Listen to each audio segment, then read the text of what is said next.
Ассаламу алейкум ва рахматуллахи ва баракатуху. Бисмиллахи рахмани рахим. Богословское заключение о празднике жертвоприношения Курбан-Байрам 2021 год.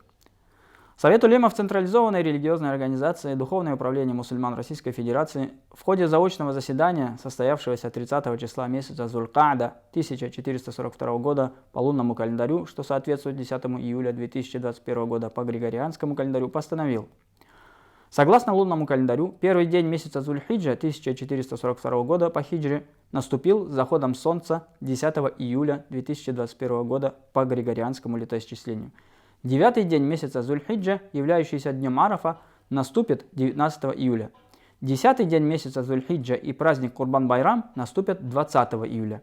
11, 12 и 13 дни месяца Зуль-Хиджа, дни ат-Ташрик, приходятся на 21, 22 и 23 июля. Аялу ноғайлар, шушы документқа көре Курбан-Байрам башланады июль айдын 20-сында. Со күн байрам намаз қылынаяқ, байрам намазынан соң құрбанлық айванлар сойылып басынаяқ. Келек құрбан байрамыңызман сізді қотлайман. Алла Тағала берек құрбан садақаларыңызды қабыл етсін. Ассаламу алейкум ва рахматуллахи та'аля ва баракатух.